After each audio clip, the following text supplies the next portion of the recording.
Hello and welcome. My name is Deniz Göktürk. I'm a professor in German studies and film and media at UC Berkeley. And I'm currently teaching a course on documentary forms. And I'm here on a coast-to-coast Zoom call with another Deniz, Deniz Tortum, who is the director of the masterful and much acclaimed film, Maddenin Halleri, Phases of Matter, which is coming up on next on February 23rd in our series on documentary voices in the Barbara Osher Theater at the Pacific Film Archive. We caught Deniz in New York between an immigration appointment and the flight to Istanbul tonight. So thank you so much for taking the time for this conversation in midst of your busy day today. Welcome. Thank you. Thanks a lot for the invitation. So I just have some brief remarks by means of introduction. In Phases of Matter, you take us deeply, very deeply into Cerrahpaşa Hospital in Istanbul, which is one of the big public university hospitals in the city. It's a teaching hospital designated for demolition. And as you disclose in the preamble to the film, you have a special connection to this hospital. You were born there, and your father worked there as a doctor for over 30 years. And you worked on this film for several years, and the film shows your familiarity with this place. The camera observes the doctors, nurses, and other hospital workers as they go about their daily work routines or take breaks to eat their lunch and have casual conversations. So one focus of the Documentary Voices series this spring is on work, and we really see people performing their work in this film. So that is one reason why we appreciated it and included it. The camera work then gets more experimental as it moves in and out of human bodies, showcasing the use of imaging technologies in surgeries and wanders through the long corridors of the building all the way down to the garbage disposal, and ultimately into a laser scan of the hospital, which dissolves into a pointillistic image. I have to say that this is the best film about matters of life and death that I've seen in a while. And it also made me think that I made the right decision by not studying medicine. Just to briefly mention some accolades, Phases of Matter premiered at the International Film Festival in Rotterdam, I think in 2020, right before the pandemic. 2020, right? In January, is that right? Or, in January. Yeah. Okay, January 2020. It then received Best Documentary Awards at Istanbul and Antalya film festivals. It received special mention at the Imagine Science Film Festival, and Best Film and Best Director Awards at the Accessible Film Festival, and was also shown at DocuFest. Its release in 2020, as you said, was very timely, as healthcare and hospitals have been very much on our minds in these past 2 years of the pandemic. And we, in fact, we'll be ending the documentary season with another hospital film, Collective from Romania.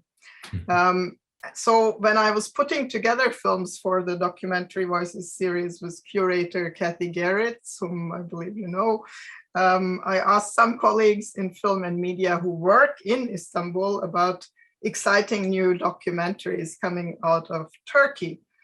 And there were several suggestions, but Phases of Matter clearly figured among the top recommendations.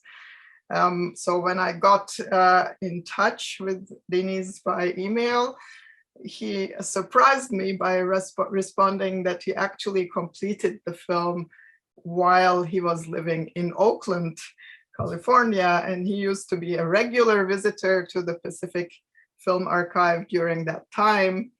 So it made even more sense to include the film in the series. So Deniz, let's start with your Bay Area connection. What were you doing in Oakland, and how did this film come about? Just tell us a little about the genesis of Phases of Matter from concept to completion. Thanks a lot, Deniz, for the introduction. And I'll jump in. I'll start with the Bay Area connection. Even though this film has like kind of a long story, I started working on it in 2015. And then it got completed in late 2019 and screened in 2020.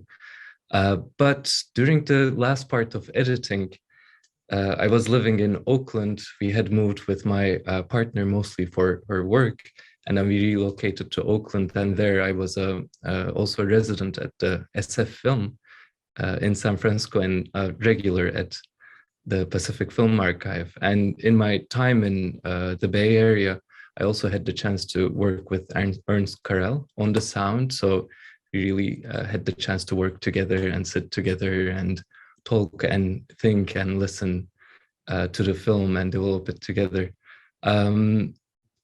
Yeah, I mean, I didn't stay long enough in the Bay Area to kind of call myself that I belong there that much, but I think BAMPFA was more of a home. And I was thinking before this, like I was like, what were the best screenings I went there?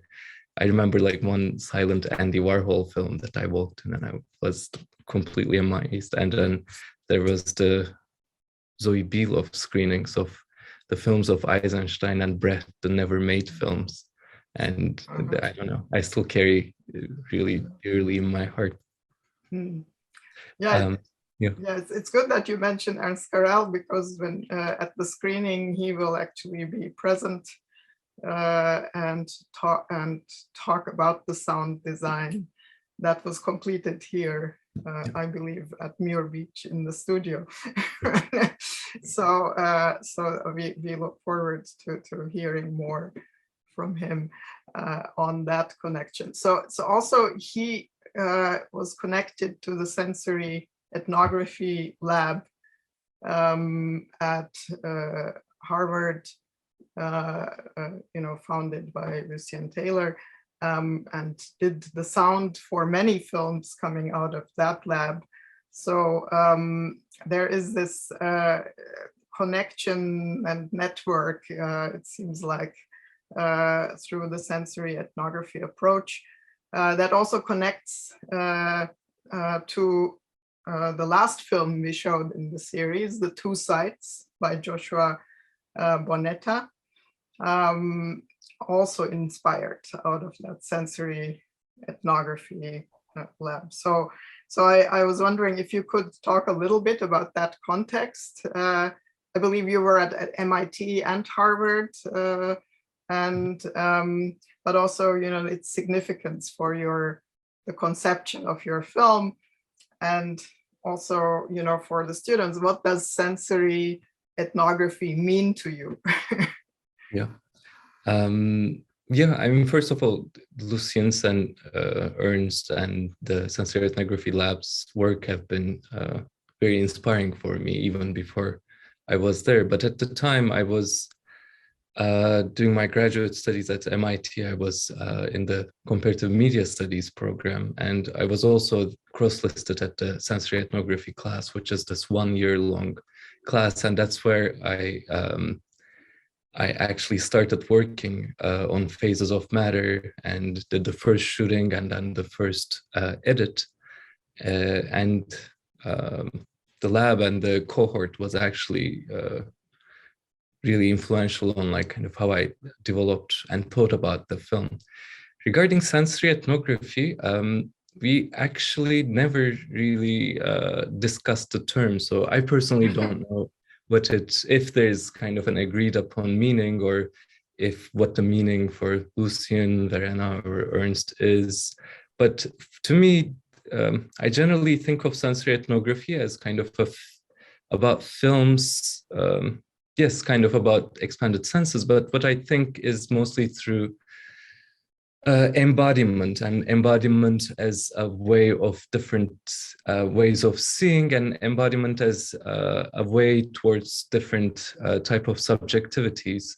And I think that's how Phases of Matter also relates to sensory ethnography. I do really think that the ways of embodiment, how the camera positions itself, how it moves in space, how it attends, how it listens, and how it sees is really at the heart of the film. I think many people would describe this maybe as an observational documentary.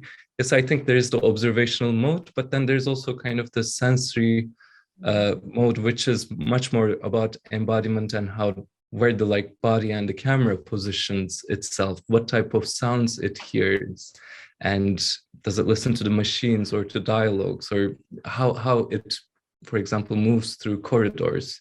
So that type of this kind of bodily sense and bodily knowing is to me very central to the film, and almost like how the editing is shaped is through these different type of embodiments, are embodiments building upon each other. So to me, that's how I at least explain kind of this sensory ethnography mode in my work. But I'm sure there's other ways to approach it as well. Yeah, that makes a lot of sense. Yes, the soundscape of the hospital also is really important in creating that effect on the viewer. Yeah, actually, one of the first things we, as far as I remember, we discussed with Ernst was that in making the sound design of the film, I think most sound designers would take the approach to make the dialogue as audible and as clear as possible, as in, I think, the more general knowledge that is the carrying, the driving element of the soundtrack in the film. And we had discussed with Ernst to make everything equal to each other in the sense that we shouldn't prioritize, let's say, human dialogue over the sound of the machines or over the ambience of the corridors. So I think the kind of the soundtrack and sound design is trying to build maybe kind of a presence, a flat presence between all the different factors of the hospital, let it be humans, the building itself, the machines, the animals around. So I guess that was kind of that type of mode was driving the soundtrack. Mm-hmm. There is that hospital hum, right? which is one of the most off-putting features of hospitals, right? So there is a constant hum. Yeah. So actually, sort of mentioning the sensory, design, you also work in digital media and virtual reality, right? So we will actually show another short essay film the following week on March 2 at the PFA that is on the 3D models of animals and objects as virtual replicas and creating an archive of the real world. A collaboration with Catherine Hamilton, our ARK, right? That was completed last year or this year? Last year. It's actually had its first screening a few months ago. Okay. So that grows more out of that whole engagement also with 3D immersive, virtual reality work. So I'm curious if you see yourself continuing in that direction, or if you're gonna also stay with sensory cinema. I think kind of for me, virtual reality do have very relevant themes that is both relevant to our ARK, but also to Phases of Matter. And I think that those two aspects is, one is embodiment. So all of virtual reality experiences are mostly about embodiment, and it is designing experiences that lead to the different movements of the body. For example, you can have a VR experience, and at some point you would need to look up to the sky. So what would that act of looking up and kind of like that muscle memory would mean within the narrative of the piece? So those questions really interest me, but those questions also interest me in cinema as well, in relation to the camera and how it acts in the environment. And then the other aspect about virtual reality that I find really interesting is the type of images it uses, and it is mostly simulated images, computer-generated images, and they can also be the scans of the real world. So they're not just created images; they can be captures of the real world, but presented in 3 dimensions. So I guess I'm overall interested in technical images and how all these technical images shape our lives, but also how we can interpret them using the tools of cinema or using the tools of virtual reality. In cinema, how do we see and make meaning of these images through editing, for example? And I think there's a layer in Phases of Matter, which is a bit more essayistic, that deals with the technical images in the hospital, such as the X-rays, computer tomographies, etc., and how we make sense of the human body through these technical images, how we get to know the human body through these images. And then also, how can we see the hospital in different forms? And in the film, there's the digital video mode, but then there's also the laser scans of the hospital, the 3D point clouds, and also the kind of like, how does a 16mm camera see the hospital? So kind of these different representations of the hospital also try to attempt to kind of know the hospital in different ways through using different technical images. So yeah, I think kind of the questions around embodiment and the questions around the technical images that help this kind of technological society we are living in function are two of my big interests.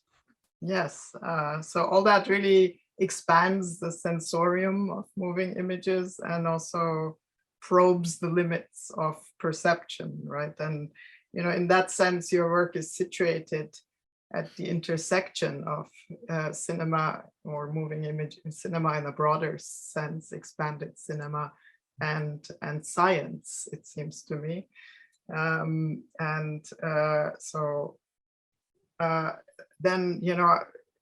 that's pretty clear. But then I was wondering, how does religion come into this picture?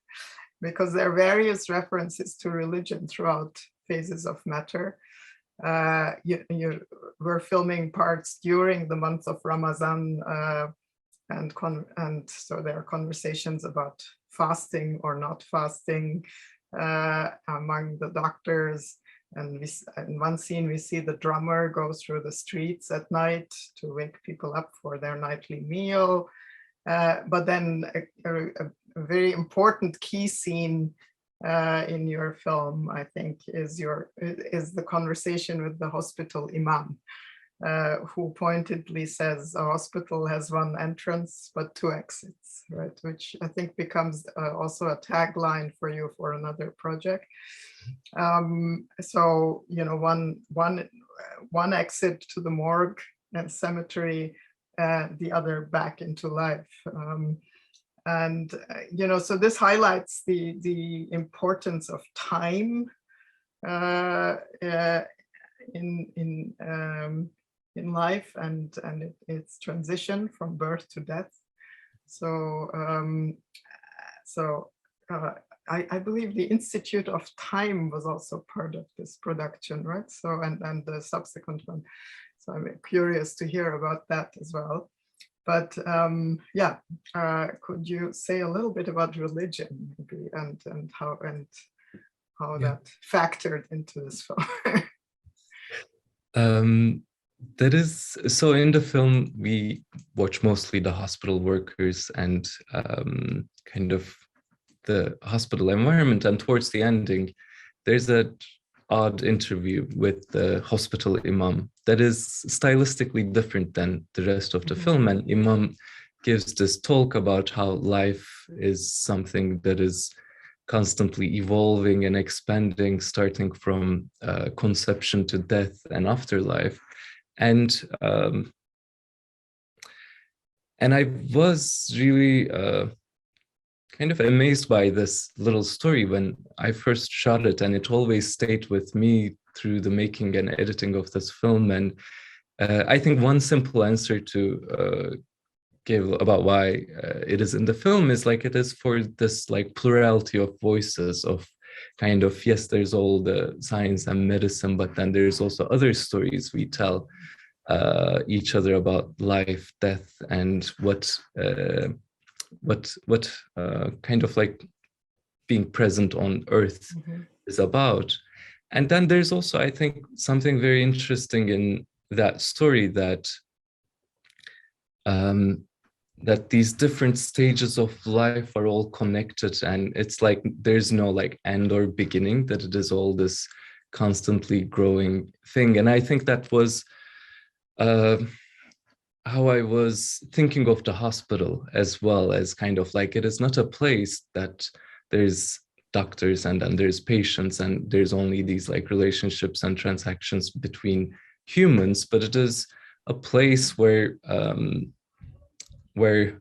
the medical equipment is also collaborators to hospital workers, or can be part of this, or the building itself is part of this whole ecosystem. And then there's bacteria, there's medicine, there's like 10,000 years of human history embedded in these like little objects, and then there's the animals. So kind of like it is this full ecosystem that is not only human centered, even though the purpose of the kind of this whole institution is to is centered around human health. Like the whole ecosystem is much larger than that. So kind of Imam's story and this like religious story myth was well fitting with that idea as well. And then regarding time, I think there is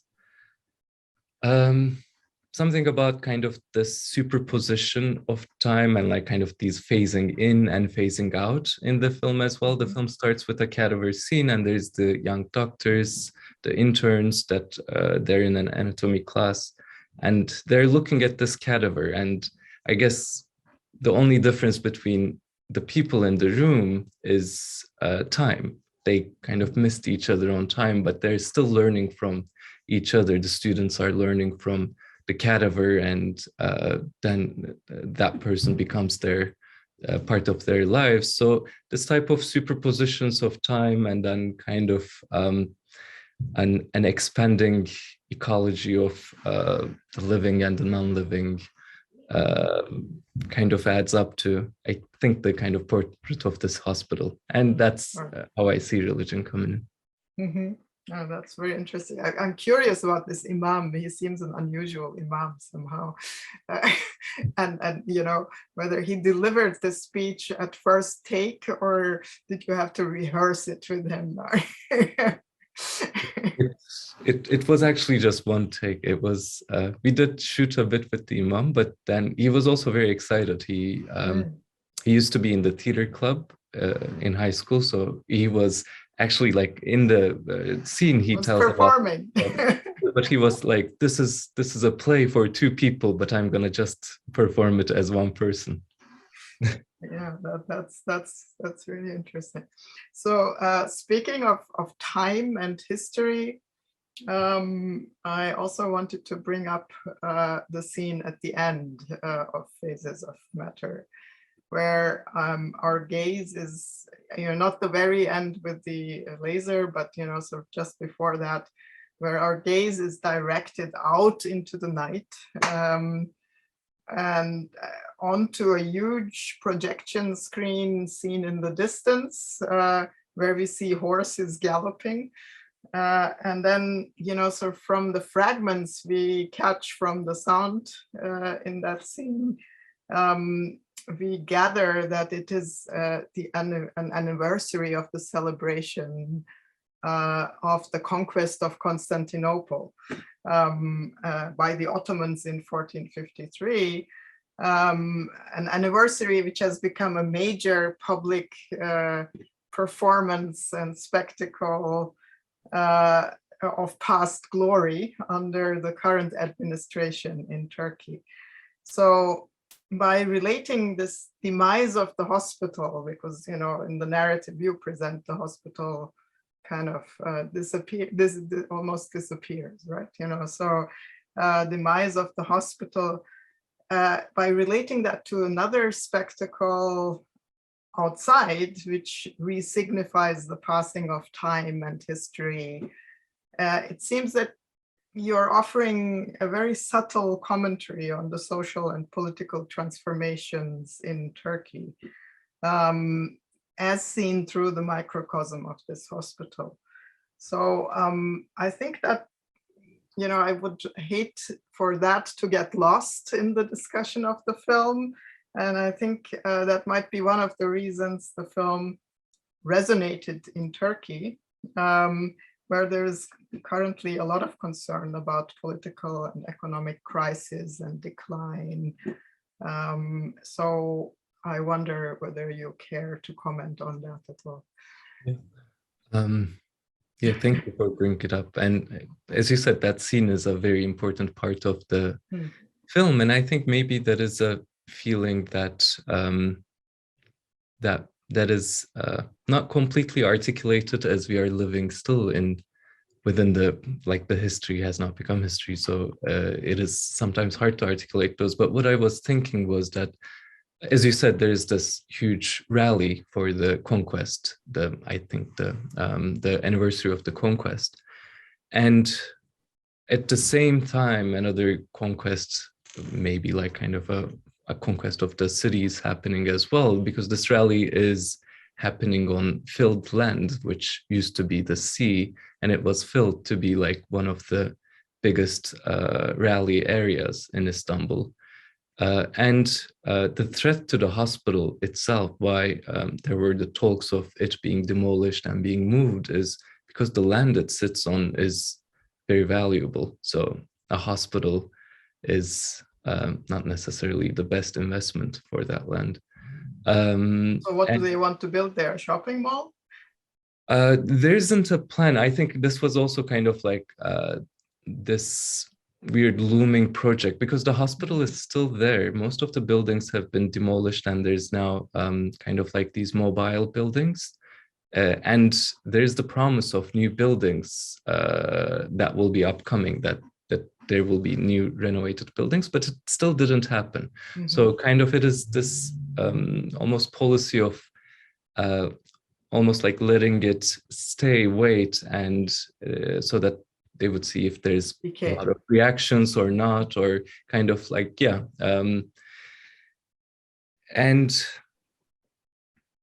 And with that, if you go back to the rally scene, so kind of we hear and see that from the hospital, and all these sounds are coming into the hospital, and you can hear them very clearly, and this whole rally is happening next to the hospital. So there's this looming presence of the rally within the hospital, which I think as a feeling is very similar to living in Turkey in the 2010s and 2020s, this looming political presence, and every aspect of life is shadowed by this looming presence.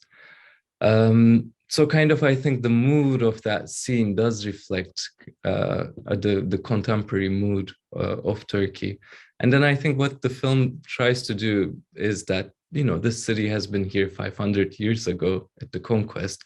It will be here in some shape 500 years ago. So kind of by meditating on time, sometimes it can be maybe, or I hope that it can be subversive, that that this is all in passing and nothing is permanent or nothing is here to stay. Mm-hmm. Mm-hmm.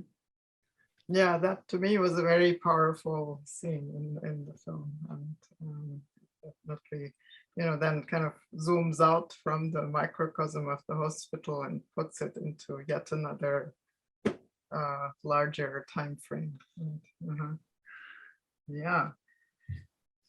Well, so you're clearly invested and very much in touch with the specificities on site in Turkey,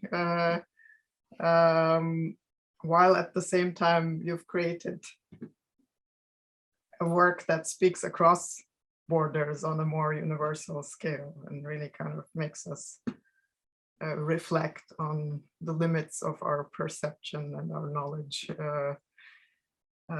about life and death. So congratulations, and many thanks.